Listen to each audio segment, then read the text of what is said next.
Bonjour, vous écoutez l'épisode 121 du podcast Revue et corrigée.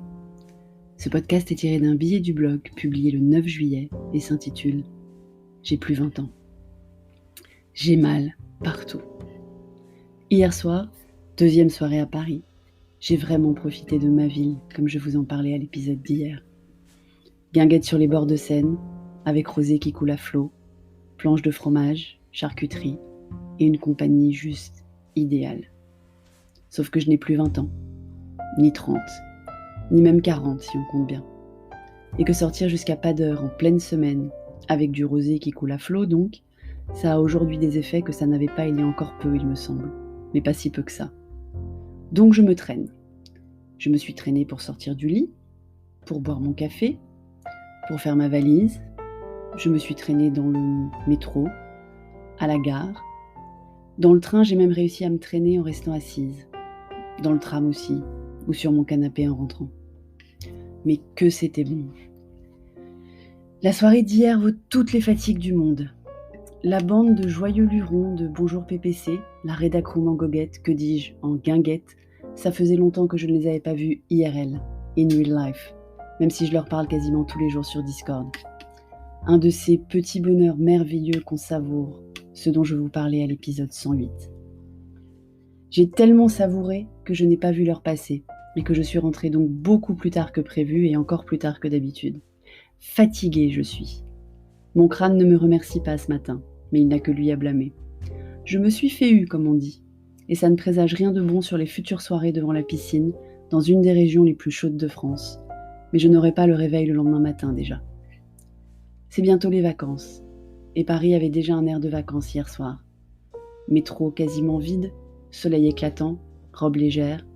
Ce bord de Seine, rituel de nos apéros de fin de saison, enfin rituel, c'est la deuxième fois en autant de saisons, c'est comme ça que les coutumes s'installent, non ?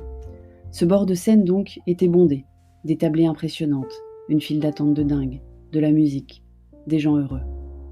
On se laisse facilement aller dans un tel contexte. Vous avez remarqué comme on oublie ?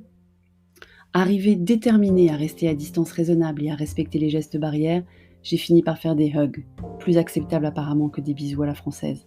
On verra dans 15 jours si je développe une fièvre. Parce qu'on oublie. À Paris, à Bordeaux, dans la rue, dans le train, dans les restaurants, dans les bars, dans les magasins, on a presque déjà tout oublié. Les masques, quand il y en a, sont sous le menton ou pendant d'une seule oreille.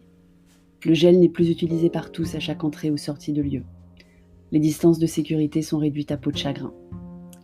Forcément, ça n'aide pas que toutes les passations de ministère nous aient montré des embrassades et autres accolades, que les députés oublient les gestes élémentaires, que les chiffres continuent d'être alarmants partout, sauf en France. Ça me rappelle quand le nuage de Tchernobyl s'était miraculeusement arrêté à la frontière.